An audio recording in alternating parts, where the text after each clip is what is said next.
Welcome to China Truths.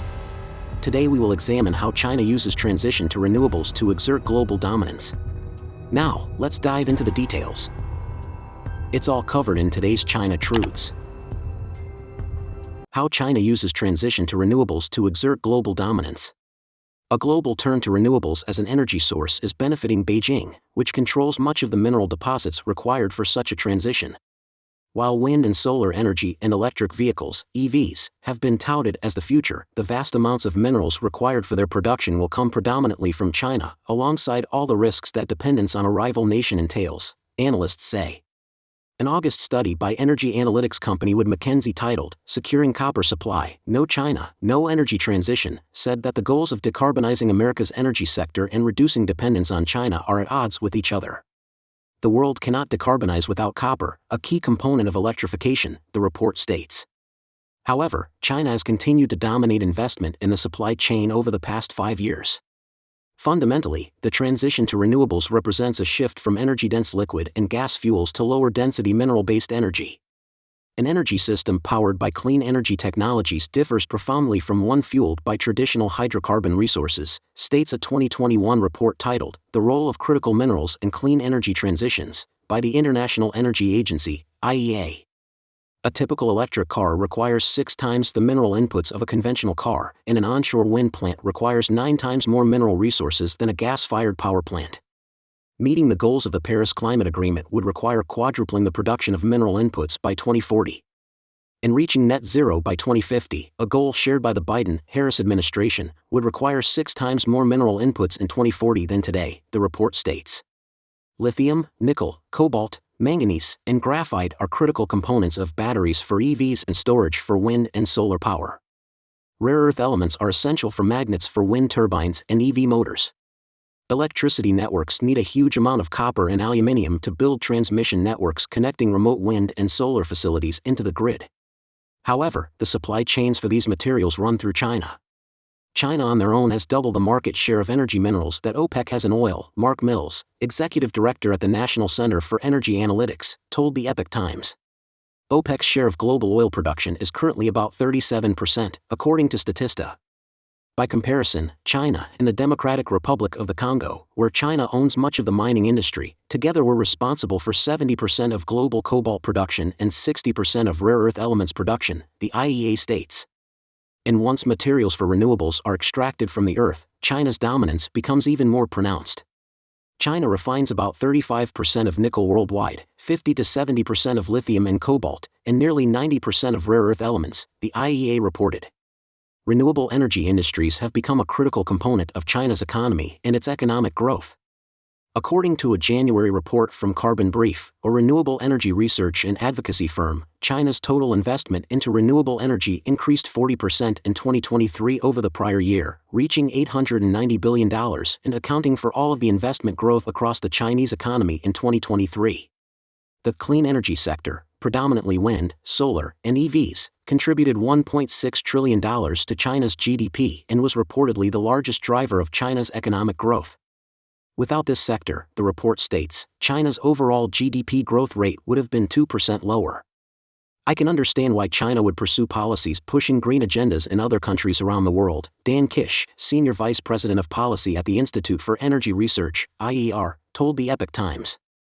They don't have the natural resource wealth that we do.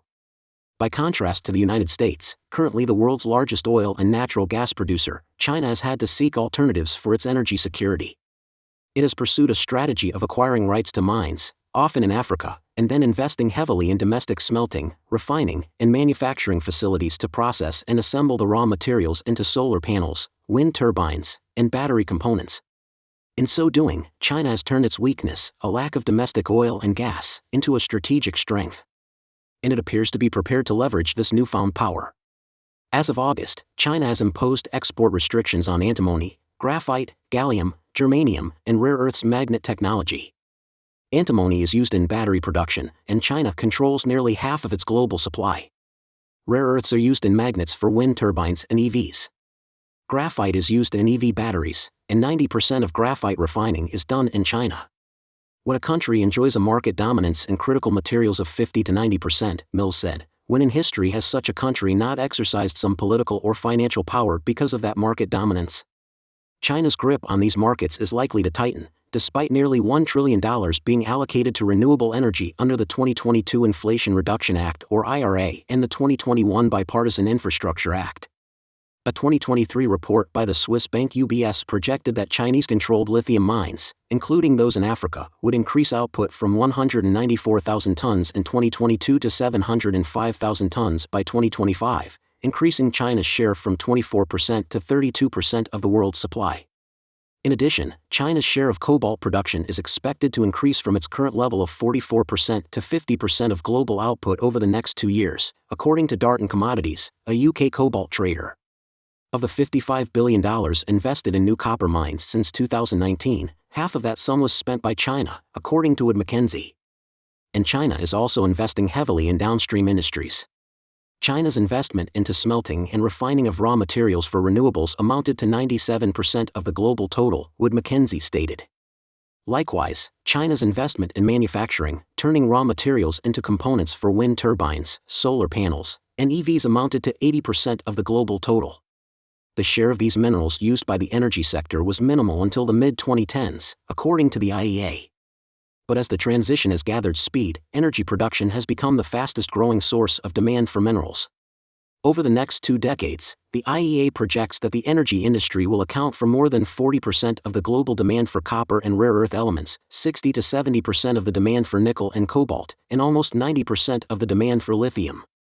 EVs and battery storage are already the largest consumer of lithium, displacing consumer electronics, and are poised to overtake stainless steel as the largest user of nickel by 2040.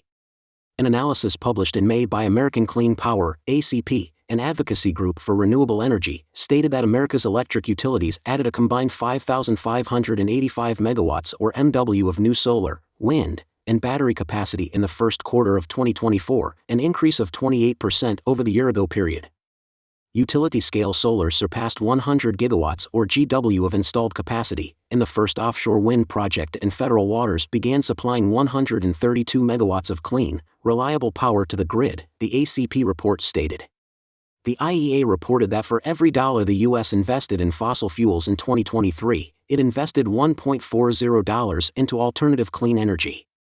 Still, critics challenge the notion that the United States will ever become self-sufficient with mineral-based energy the way it has become with fossil fuels, citing political barriers to mining and building new refineries.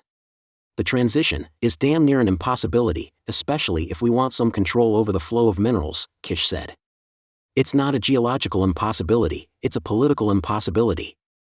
Due to environmental concerns, new mining operations are either restricted or banned on more than half of all federally owned public lands, according to the National Mining Association, NMA, an industry advocacy group. As much as 86% of the land area in certain western states is federally owned, and these states account for 75% of our nation's metals production, and includes key reserves of copper, zinc, rare earths, and other metals.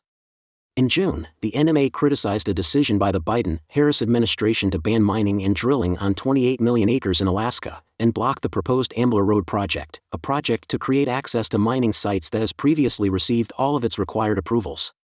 While this administration blocks access to American resources that are critically important to building the secure mineral supply chains we need, it is looking overseas and even investing in foreign projects to produce the very minerals we could be mining here at home under world-leading environmental and safety standards, stated NMA President and CEO Rich Nolan in a press release.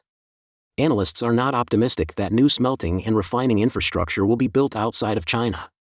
Citing the low cost and the scale of refining and smelting facilities in China, Wood Mackenzie argues that Western firms will struggle to compete due to lower utilization rates and higher operating costs. The investment case for building subsidized capacity outside China in a market already teeming with capacity is lacking, with players desperate to avoid a race to the bottom, the report states. Meanwhile, it is unlikely that government incentives such as the IRA will prop up these industries indefinitely. These factors could work against administration efforts to support domestic mineral production. In 2022, the Department of Energy, DOE, announced a $140 million program to support rare earth elements and critical minerals mining and refinery construction, to be funded under the Infrastructure Act.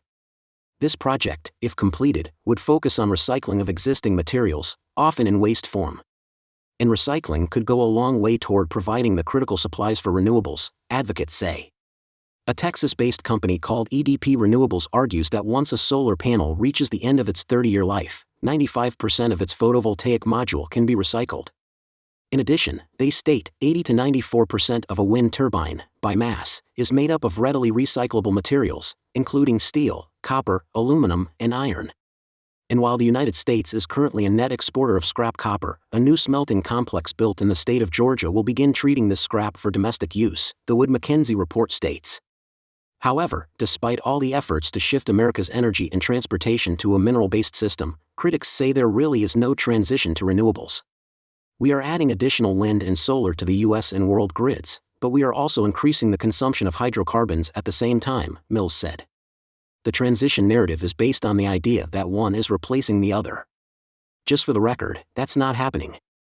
Far from slowing down, global oil consumption exceeded 100 million barrels in 2023, setting a record, while demand for coal rose to record levels for the second straight year, according to the 2024 Statistical Review of World Energy, written jointly by the Energy Institute, EI, KPMG, and Kearney.